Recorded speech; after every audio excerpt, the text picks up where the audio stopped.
The Beyond the Fame podcast is fed by Lido Pizza. Lido Pizza never cuts corners. For menu and locations, visit LidoPizza.com. And of course, this podcast would not be possible without our longtime title sponsor, the Hollywood Casino at Charlestown Races in West Virginia. Upcoming featured entertainment includes Bret Michaels' Birthday Bash on April 11th and Earthquake on April 12th. Details and tickets at HollywoodCasinoCharlestown.com. Must be 21 to enter the casino floor and attend a show. Gambling problem? Call 1-800-GAMBLER.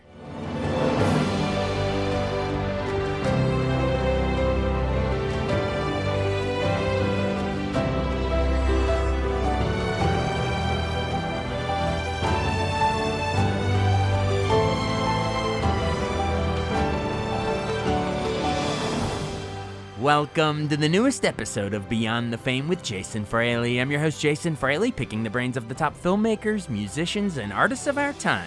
The true story of a pediatric cancer breakthrough is explored in the new film Audrey's Children, which opens in movie theaters nationwide today. I spoke with filmmaker Amy Canaan Mann about her directing techniques and her journey as a filmmaker, as well as her thoughts on the iconic work of her father, the legendary Michael Mann. Hey, Amy Canaan Mann. Hey, thank you so much for joining us. Thanks so much for having me. Let me just be DJ for a minute and move that pillow back there. Hold on one second. I love it. It's throwing off your mise en scène there. There we go. Pillows out of frame. All right, awesome. We are talking to the director of Audrey's Children, which premiered at Tribeca and is going to be opening in movie theaters March 28th. I just watched it. Obviously, you know what it's about, but our listeners, let's just start. I think a good place to start is just remind them who Dr. Audrey Evans was, based on a true story. So who was Dr. Evans? Dr. Audrey Evans was an incredible woman. She was a British pediatric oncologist who came to Philadelphia's Children's Hospital of Philadelphia in 1969 and basically set about revolutionizing pediatric care. Specifically, she developed a staging system for neuroblastoma in children. And at the time that she started her work, only about 10% of children would survive, and now it's 80. Yeah. So she, among many other things, she was just incredible medical revolutionary. Oh, when that stat flashes up at the end, it's so powerful because it showed not only, have we grown to sympathize with the character in the narrative we watch, but when you see the real stats at the end and the opening of the, Ronald McDonald House, all of that and all the faces of the real, lives that were touched and footage of the real Dr. Evans, it really sends it home. It's so, yeah, it's powerful, the work she did for sure.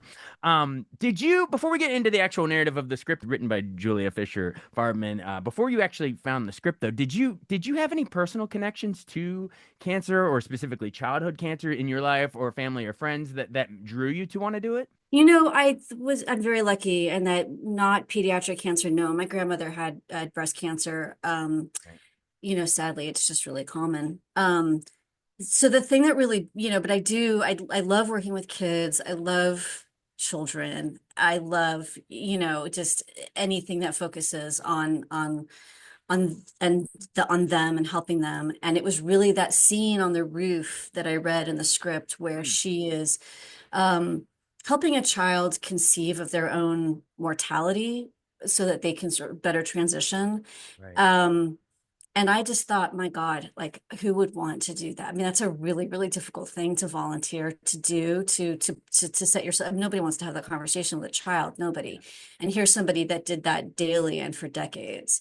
And I thought, well, this is somebody whose story I really want to help tell. That is one of the most emotional scenes. I'm glad you mentioned it. And as a filmmaker, how many days did you have to wait? Like, oh, the sunset's perfect. Let's run up and shoot. You know what I mean? Like, how did that actually, how much patience did that require? Well, it's an independent film, truly, from its inception to its release. So there was no waiting around for the best light. We just it was a make it work moment, and it worked beautifully. So I think, hopefully. Magic hour is when we make it.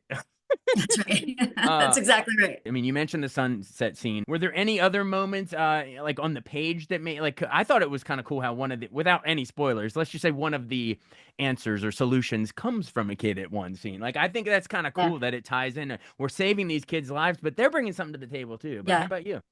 Yeah. I love that scene too. I mean, I just, the film, one of the mandates from for the film was that we should have no, at one point they were like, we got a scene in a NICU, and so we're gonna get these like, prop babies that are just, toys. And like, Uh, I don't think that's gonna work. It was very important to the film to me to have children be as involved in the production as possible. yeah. So a lot of the children actually in the background are from Ronald McDonald House Charities. They're families of people who are currently, working with CHOP to try to, help their children. So it was very important that everything be integrated and everything feel real.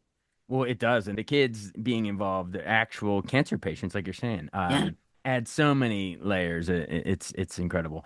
All right. Well, how about we can't bury the lead actress, Natalie Dormer. Obviously, everyone remembers from Game of Thrones and a bunch of other stuff. But what's the thought process going into casting her? If she can stand up to that dastardly Joffrey, she can stand up to the patriarchal biomedicine research community. I'm kind of Yeah. joking, but kind of not. I don't know, but Okay, not. I'll turn it over to you. Yeah, what about her, skill set do you think spoke to why you thought she'd be perfect for the role?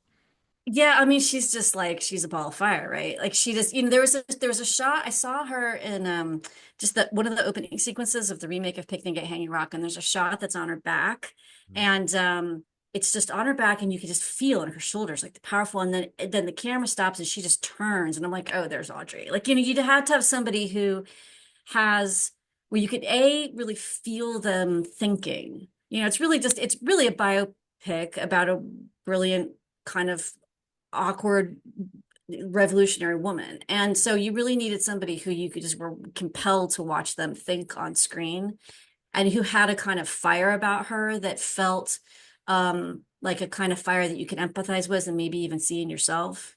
And Natalie had all those qualities in addition to, the an unbelievable amount of research that we did, and being allowing an actress who would allow themselves to dive so deeply into which can what can be a difficult topic, and that was Natalie all the way through, top to bottom. Oh, absolutely. And I do, before we get to your, some of the directing techniques, I want to give you your flowers, behind the camera, but one more on the rest of the supporting cast, surrounding Natalie. Jimmy Simpson, of course, is great here. We've seen him in a bunch of stuff, Westworld, Yeah, etc. And then, of course, Clancy Brown, what was it, Shawshank, and so much other stuff. But talk about sort of, rounding it out to put all these great actors around, and they each bring something. They each have a pivotal scene themselves, which I think is really right. important. You know what I mean? Like Yeah. they move the story forward themselves as well. Thank you. Yeah, Jimmy was my first choice and our first offer, and he said yes. Like I knew that I just love his work, and it was a really tricky role to cast actually because you needed somebody who could go toe to toe with her Right. intellectually, because it's an intellectual love story. Like they're falling in love, but they're falling in love with the way each other thinks, which I, was really excited to kind of platform, because I think it's you're rare, you get to see that sometimes between a male female relationship. So you needed somebody who could go toe to toe with her intellectually and also just in terms of their core sense, but not feel dominated her, and also not feel like they were dominating. You needed sort of like the second half of a whole. I thought Jimmy just brought that beautifully. And then Clancy is just like salt of the earth. He'd sort of, first of all, he weirdly looks exactly like C. Everett Koop, but then also he just has that disposition, that kind of gravitas, and that kindness and that sweetness just as a person. Brandon Michael Hall is brilliant. Juliana, who plays the little girl, is brilliant. It was a great cast, and I feel really proud of the work that we were all able to do together. Absolutely. Well, not only is it the cast, but the work you were able to all do together. You put in the work too. So now here, this is a segment of the interview where we give you your flowers for some directing techniques that I thought were really cool. So, Uh, some of the compositions, your eye gets to scan the whole image. Like there's some really cool like split screens where you have the child cancer patients kind of talking on the left of the frame in their beds, and then on the right of the frame you have the doctors listening outside of the room on the right. I just love how you kind of have two things happening at the same time. It's really cool just compositionally. But then even yeah. beyond that, I want to give you credit, and maybe it's not intentional. Us film critics always read into stuff, so I just want to see what you think. But the mise en scène, and I know you're into it because before the interview started, you moved a pillow on the couch behind you, so you're aware of what's going on in the frame. Um, but there's the scene you were talking about, the romance with Jimmy and her, and how it sort of develops. There's that first scene where it's like a shot of a mouse in a cage between them, and she thinks oh God, here's this male researcher. You're asking me for a favor. What am I gonna have to do to get your help? But really, he's just actually trying to help. But you have this shot, that moment before when she's worried, you kind of cut to a two shot and there's a cage with a mouse in between them. Is there anything symbolic you're trying to go for that? Is that, is she feeling trapped? She's worried that he's going to be just like all the rest of them. I don't know. Is there anything you're going for? No, absolutely. I mean, that's actually a really, yeah, exactly. I mean, I'm very, as a director, I tend to be, I started out as a still photographer. Like, I was that weird punk rock girl smoking cigarettes and listening to the Violent Femmes in my dark room in Indiana, which is where I grew up. So I'm like, I'm kind of a lens nerd and a camera nerd and a sound nerd. And Yeah. just, so the mise en scène and I don't know, I just am always kind of in awe of the information that you can convey by the Mhm. placement of objects within a finite frame. And I feel like, humans are just incredibly adept at being able to, even if they're not literally, cognitively, consciously understanding why something is the way they feel it. Absolutely. It works on our subconscious, I think. I think it does. And doesn't it sort of in life too? I mean, we just Yeah. we go down an alley and we see the thing. We're like, I don't think this is a great alley to go down. And we see something, we're like, this actually feels better to me. And I think that's sort of like filmmaking is a weird kind of, I don't know, consolidation of that phenomena. And which makes it so much fun to do and such a great puzzle and a great challenge. But so in that scene, yes, exactly. Like I wanted them on opposite sides of the frame, but yet there was something that felt like there was something common that was Mhm. uniting them to kind of foreshadow the unity that they come to later. Yeah. I knew that I wanted it to be mostly, I shot coverage, but I knew when I was shooting it that editorially I'd want to stay in that two shot because I also felt like having such a vast space in that frame, your eye kind of did the cutting. Like you Yeah. go to and then you kind of look at him to see what he was going to say, and then you look at her to see how she was going to react. And then you felt like you were the third person in the conversation, which is what I wanted, as opposed to it's a shot of her, it's a shot of him. Yeah. And I felt like the frame itself was building a kind of innate inherent tension. So I love that you felt that. That's great. Thank you. Well, you and I are trained to look for that stuff, or in your case, put it in there. But I love what you're saying about even the most populist reading of movies. Even if you're like, oh, that's a bunch of crap. No, I agree. It works on our subconscious. Like, and so Yeah. I always try to point out this stuff.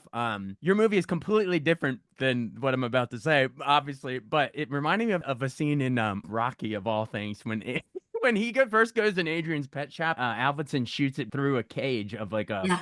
a bird cage, and she's like caged, but then Alvinson pans to a mirror and Rocky and Adrian are outside the cage when they're together. Like he helps her escape and she helps him escape, and then we pan back when they're anyway. But there's all Yeah. even in the most populous movies, like a blockbuster Yeah. like that, there's cool stuff going on. And so I noticed it in Audrey's Children, and I wanted to give you a shout out. So it's awesome. Oh, Well, you're talking about how, some of your childhood inspirations that you said you grew up in Indiana, was it? Yeah. yeah. Yeah. So you're growing up in Indiana. At what age do you realize dad's a famous director? I guess you're 12 when he does James Caan in Thief, right? In 81. And what, 15 when he starts executive producing Miami Vice on TV. So are you growing up watching those episodes? Are you going to No. Thief in the theater? Or are you completely removed from it? I'm pretty removed from it, like it was weird. I had big culture shock when I came to LA. I went to USC Film School and I was like, wait, Yeah.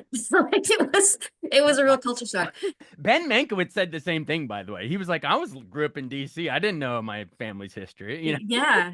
It's weird, which is weird. It's a weird phenomenon, I'm not gonna lie. Yeah. Yeah, I went to a small, grew up in a very small town. It's like 900 people, like really small. And then my high school was in West Lafayette, Indiana, which is where Purdue University is. We had 400 kids in the house, actually like a really good high school. But like the famous kids, the kids with the famous parents were the ones who was like the head of the biology at Sure. Purdue.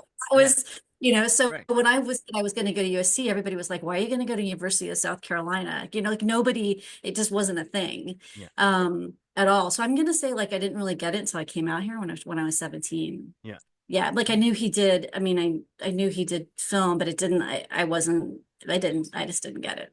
Yeah, yeah, yeah. So yeah, I would love to. I want to paint your film history journey on one timeline, but I know there's really no way to, at least without paralleling, like sort of where Dad was at the time. So I'm gonna Mhm. try to definitely do it. So like, I guess before we get to the films you made, because I guess I'm trying to go chronologically. There's a parallel here.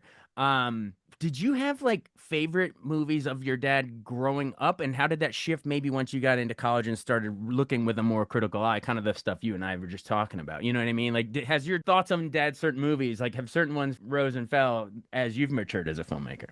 Well, he was making most of the movies that we know now while I was when I was an adult. Right, Because as you say, like Miami Vice was happening, I was already 17, right. and so Mohicans and all that that was happening when I was in my so I didn't really grow up with Sure. I was already grown. You're right. Which actually I think, ended up being really interesting for me, lucky for me. I don't think it was designed that way necessarily, but it was lucky.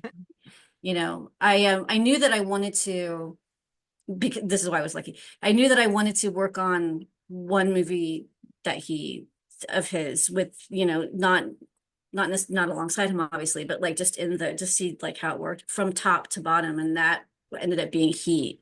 That's And a great one to pick.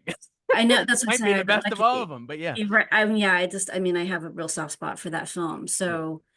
So it timed out well. I was in my 20s already. I think I was like 26 or something when we were doing Heat. So I was old enough so I was lucky in that I was old enough to be able to, I was an assistant to the line producer who Yeah. already had an assistant that did assistancy stuff. So I was like, they would be like, Amy, go get a gyroscopic helicopter mount and figure out how to get Alan Bob into Folsom Prison to talk to inmates. And that was kind of my job, which was amazing. Yeah. And so I was lucky in that I didn't grow up with an awareness of because he wasn't doing feature films yet. Sure, And sure.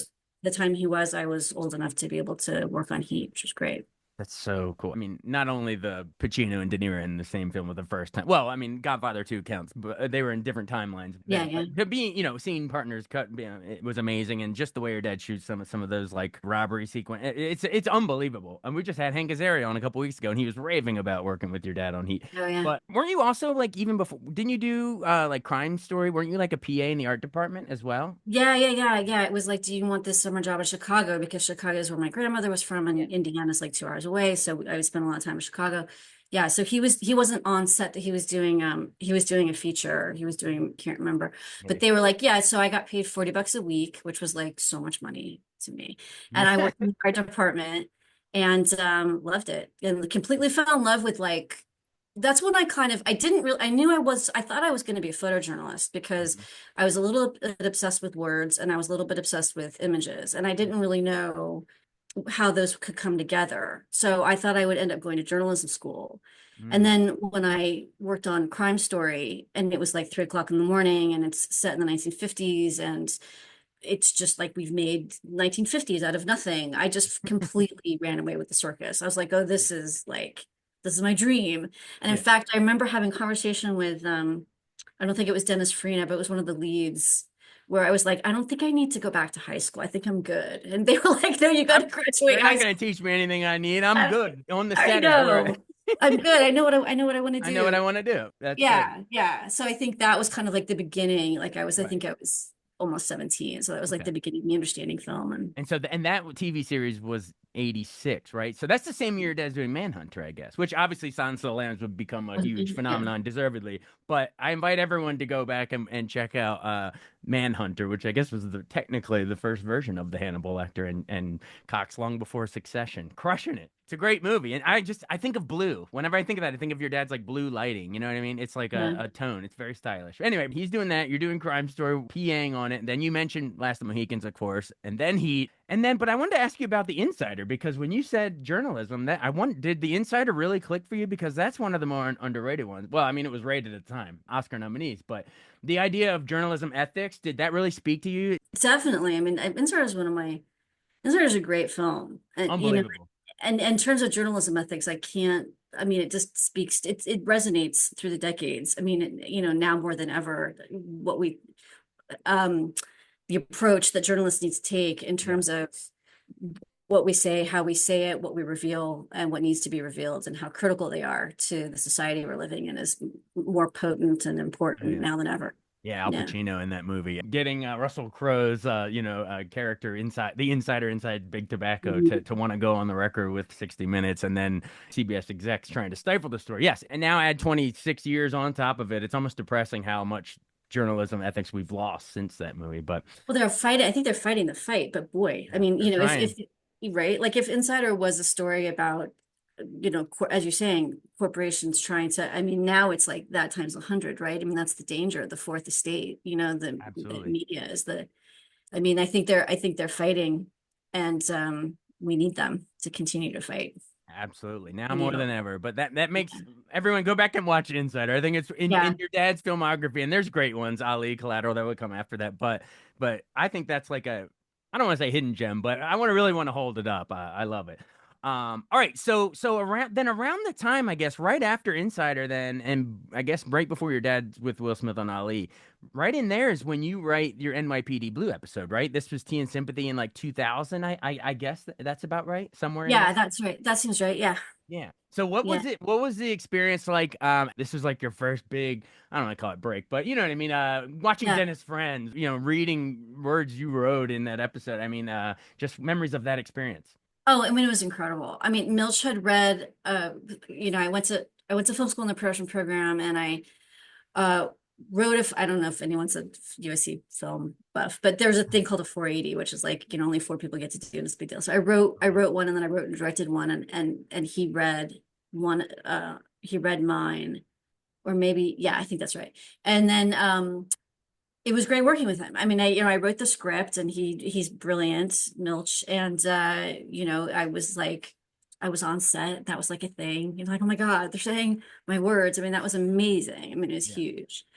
I remember I did not turn off my cell phone, and my cell phone rang during a take. That was embarrassing. And so it Mine was went off during this interview. I'm gonna edit it out. okay. There we go. Yeah. We keep learning, you know what I mean? What not to do. Yes, we do. I think I And would that have known. actually, that's a good question. I wasn't even going to think to ask this, but I wanted to touch on you writing and directing your debut film Morning in 2001 about a man returning to his small town roots following the death of a childhood friend. Yeah. I guess this would be your equivalent of Thief, I guess, right? This is launching your career. But looking back on it, obviously it holds a special place in your heart. Is there anything looking back where you're like, man, if I only knew now Audrey's children version of Amy, what would I apply back to Morning? Oh my God. Hard question. Everything. Like Everything. you Yeah. know, I mean, I think that I'm a real, I really believe that filmmaking, storytelling, with your director, writer, editor, grip, one of the things I love about filmmaking is that it is a craft in the sort of medieval sense of we're making shoes and we need a mentor and a mentee kind of craft. Yeah. Like, it just, um, so much of what you learn is just being on the job, and you don't learn it necessarily in books, and you learn it Yeah. by watching other people make mistakes, making your own mistakes, you really, I just love the system of, generate when I see generations of electricians, and it's like, Yeah. here's the grandpa and the dad, and it's just and it's the kind of skill sets that every crew member brings to a film are, again, just not written anywhere. They're just Yeah. handed down, and they kind of the conflation of all those skill sets is what makes the film possible. And we all know, like, the film is on in every capacity, director and every crew member and actors, it is tenacity and know-how and wisdom, and just, oh, I was in this situation 5 years ago and this happened, so let's try this. It's Yeah. all those kind of beautiful historical problem solvings. So as a director, I by design did 5 years of TV because I wanted boots on the ground, low stakes Yeah. experiences to learn, because I'm just convinced that that's really Yeah. the way to do it. And independent film, the stakes are so high. You do a film and it doesn't, you may not get to know the movie. Yeah. So I was like, let me just do TV, where it's like I get to exercise different skill sets, learn different approaches, from House of Cards to Queen of the South, which are shot completely differently. So you Sure. don't get all the tools in your toolbox. And I don't know, for me, it was just an incredible 5 years. And then after that 5 years, I did a Netflix pilot. I'm jumping ahead of your timeline. I'm It's sorry. okay, Okay, good. And then to Audrey's Children. So to answer your Yeah. question, yeah, all of that helped me get to Audrey's Children. Yeah. And then I guess your cruel question is, would I go back and redo? Yes, all of them, based on what I know now. Yeah. Yeah, but you're still probably proud of some of the shots and Oh, things for that you sure. did. But Yeah. yeah, but Yeah. it's Because every movie is just a recording of the plateau that you're at that point where at. And you that's were in okay that. Yeah, yeah. in that moment. Exactly. And but you're putting in your 10,000 hours in TV and all that stuff. And like you're saying, every crew member is also doing that to the Yes. point where it's a huge collaborative effort and you're making these instinctual decisions of lighting and setups on the fly in a lot of cases, but it's all based on this amalgamation of all of your experience. Yeah, exactly. It's awesome. Well, I did want to I want to shout out Texas Killing Fields. I guess a decade after Morning, right? It plays at Venice Film Festival. That's a pretty big deal. Who was in that? Sam Worthington, Jessica Chastain before she really, before Oscar winning. Yeah. Jeffrey Dean Morgan, Chloe. There was a ton of people in. Yeah. So yeah, yeah. How do you think a decade after Morning, you think you had matured? We're talking about every year you add more to your repertoire, but how do you think you had matured by that point? I think at that point, I'd done all these years of writing. I was a TV pilot writer. I did Nancy Drew for ABC. Got that job, which was incredible. They liked my pitch, which was like turning, go back to the 1930s original text because the original text of Nancy Drew is Yeah. pretty great. And then I sold a bunch of pilots, and then I sort of switched to I was a studio writer, and worked for Nina Jacobson and New Line and all this stuff. And so there was so much, and all my projects that I wrote tended to be really research heavy. They tended to be, which tends to be my sort of, if there's a constancy in my work, I think that's probably it. Like it tended to be like, go to Georgia and hang out with pregnant female pool hustlers and write a movie about that. It was that kind of like intensive research stuff. So by the time I got to Texas Killing Fields, which was based on a series of true crimes, I think that I was able to accumulatively, the script was written by a guy who was a ex-policeman, and it was his first screenplay. So I think I was able to, and I didn't want to rewrite him, but I did need to edit him because if you put the margins in the proper order, his original screenplay was like 160 pages long. So I was like, okay, I was able to kind of like create a kind of structure and approach to it, Yeah. which I don't know I could have, if that I could have done. And also without having all those years of being a writer. And also just sort of being aware of how to integrate real events into a narrative story that felt compelling. Yeah. Well, what's cool when you look down your filmography, it's how adept you've been at different, at different genres. Because you do Morning, and then you have Audrey's Children on the most recent end, and then you've got like a true crime Texas Killing Fields kind of vibe. You got romances like Jackie and Ryan with Katherine Heigl. It's like you can tackle pretty much any genre. So hats Oh, off thank to you. that. I guess I've asked a lot about which of your dad's films, but let's go beyond that. Other than your dad, we're tabling that.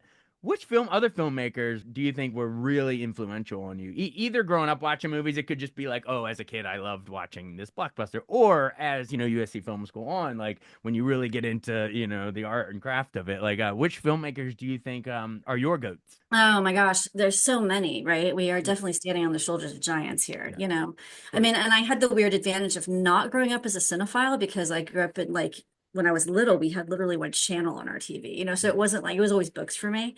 Um, so which was great because it meant that when I got to film school, I was sort of like, oh my God, have you guys heard about this guy who directed this movie 400 Blows? Like I was just sort of blown away by everything. Yeah, yeah, yeah. Um, Who's this Francois Truffaut guy? right? Like, oh my God, you Yeah, guys, have you heard of him?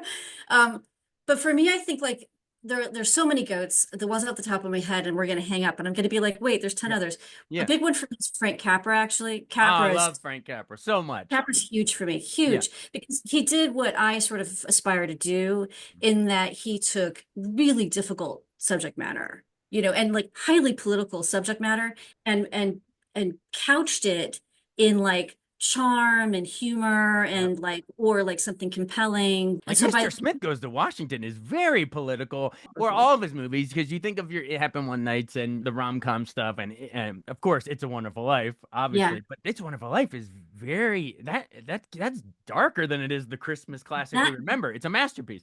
it's a Um, critique of capitalism. from the Run on the Banks, everything. It's a Yeah, masterpiece, I think. I agree. And by the way, did you notice we're talking mise en scène? You notice when George jumps in to save Clarence when they're drying off, there's like a clothesline that's diagonal in the frame, and the angel Clarence is above the line, and George is the mortal below the line. Check it out. I love it. I just I'm find gonna these go weird look things like at that. my mouse cage. But Yeah, meet John Doe and Mr. Deeds. There's so many. so Unbelievable many. career. I But agree. so Capra. All right. Who? Any Capra. others? Any others? I'm gonna say I've been thinking about Barbara Koppel a lot lately, Oh Harlan County, yeah. USA, Yeah. because she sort of has the, like so deep, right? So Yeah. deep and her subject matter, obviously, and able to take a highly politicized topic Yep. and make it character based, and it's a documentary. Like, Yeah. she Harlan just County, USA is unbelievable. You got to beautiful watch it, film. people. Yeah, it's a beautiful, beautiful film. And I think, again, really timely. I think actually what the country's going through right now is sort of the seed of that Yeah. conflict Yeah. is in the late 70s, early 80s, and in the time of Harlan County, USA. I think if you want to understand what's going on politically now, watch that film. There you Um, go. There's a recommendation. Wait, I'm trying to remember what movie she came on my show to do. Oh, it was Desert One. It was the documentary about sadly the failed mission under Jimmy Carter to rescue yes, the which I haven't seen. I haven't seen it. the Iran hostage crisis. Yeah. It's great. But okay, so Frank Capra, Barbara Koppel. This actually makes sense when you watch Audrey's Children. I'm seeing the influences here. All right. Any others? We're just geeking out at this point. I mean, like the French New Wave, I really just love. I mean, like any movie in the French New Wave, honestly, I just love again, actually, what they're doing with mise en scène that feels organic, right? So, and also sort of, hey, we're in the midst of the terrible tragedy of the post-war, Europe, but let's see if we can find the humanity in that and Yeah. understand our context through the characters that we're Yeah. identifying with. And it was a cool when you said post-war, like the Rossellini's and Italian neorealism like dealt with that in one way, right? Like we're really gonna chronicle this. And then what you're saying, there are these new wave masters that come out of it. Probably because they're all right, they're all looking back at all our film noir movies, right? Because German occupation ends and suddenly these French critics are like, oh, let's go back and watch all these movies that we haven't been able to see. And they coined the phrase film noir. And then they Right. themselves do all these cool rule breaking stuff in the new wave with you said Truffaut. Are you Truffaut, Godard? Renee, Varda.